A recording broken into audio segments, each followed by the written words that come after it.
Hi, and thank you so much for being here. Um, this episode, we're gonna be talking about finances because this is sometimes one of the roadblocks that I hear more often that, oh, I haven't traveled because I don't have money. It's very expensive. Um, so yeah, it's like, okay. And I get it. I get it. If it is not a priority, it can be expensive. And then most of people that has this idea of, oh, if I travel, I'm just gonna spend all my savings, and then when I come back, I'm not gonna have anything to live on. But it doesn't have to be that way. So first, that paradigm of traveling is expensive. Traveling can be expensive if you choose expensive destination and if the way you travel is expensive. There are many things you can do. First, like you can stay at hostels, which are cheaper. You can choose cheap countries. I mean, depending on what area you're in or what continent. Of course, the closer the cheaper it can be. Then also, I have experienced that when you live as a local, you spend less money than when you live as a tourist and you spend your time only at resorts or tourist areas. Well, the trip will be more expensive. So, anyways, here I'm gonna be talking about how to get ready before taking that trip.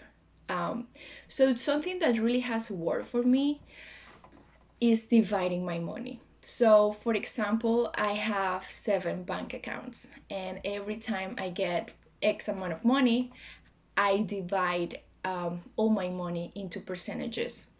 And it can be like things that are important to me are like my savings, my personal savings, and my travels, then another goal that I have. I also save for another long term goal that I might have.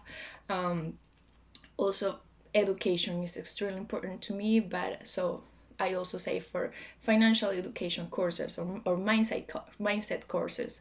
And also my family is back in my country, so I also save some amount of money for them. And then also I even have a play account. I call it play account. So it's like that account where I can just save with no, I can just save and spend it with no guilty about it. So, anyways, related to travel, the percentage that you are going to save depends on how much you want to travel, how long you want to travel, and where you want to go. And of course, the amount of money you make and what your expenses are. Because if it is like a high priority for you, maybe you can save 50% of your paycheck and then send it to the travel account. But then if this is something that is not possible, you can start with 2%, 5%, and then start doing some more as time goes by. But that all will depends on you. But definitely dividing your money is extremely important because it's not like because if you decide when you decide to travel and you have that amount of money there, you can spend it all without again feeling guilty, and and then having that older money to survive for when you come back. So yeah, that definitely has been a game changer for me, dividing my money. Also, what is very important is choosing an account and choosing a credit card or debit card that don't charge foreign transactional fees.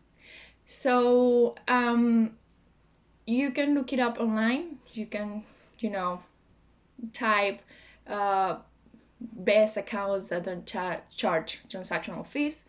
A website that I found that was very helpful was upgradespoint.com, and and it all depends like what bank account you have.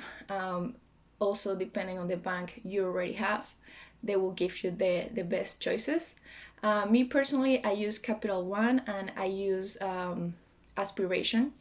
So those are the ones that have worked best for me, and they don't charge ATM international fees. Also, because again, make sure that you have the money to pay for that trip. I think I gotta be clear about this. Don't pretend that you're gonna get a credit card and then paid all your trip with it. It's like, never spend the money you don't have. So I did this several times before, that I went out, I just paid with my credit card. I was like, oh, I was just gonna pay later. And then when I came back, it's like I came back with a post-travel depression and then also with all this debt. So, and then I had to work extra hard to pay that debt and then pay the interest. So please first divide your money, start saving, and don't go after credit cards.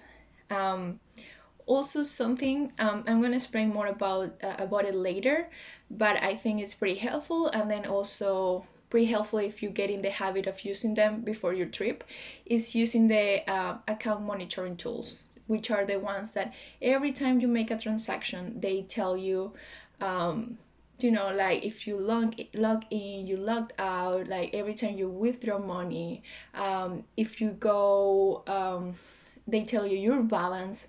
So I think it's great getting in the habit before traveling of checking this and having this. So then when the time to take that trip comes, you already know how to use them, know how many you get, because you know getting robbed, or you know many things can happen during a trip.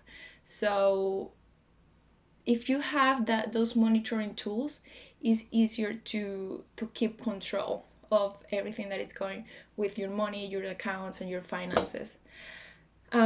Also, later on in another episode, I will be sharing about like tracking tools that you should use when traveling, and more stuff about finances. But in this episode, I only wanted to share about what to do before getting ready for that trip. But definitely dividing your money is a must.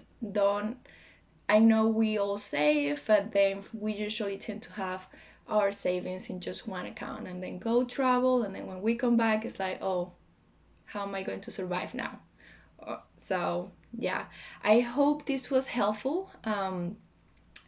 As you guys know, my Instagram is at the Solo Female Travel Podcast. If you have any questions, any recommendations, or just any comment about anything, reach out to me. I would love to hear from you. And yeah, and we will be ready for we will get ready for the next episodes now.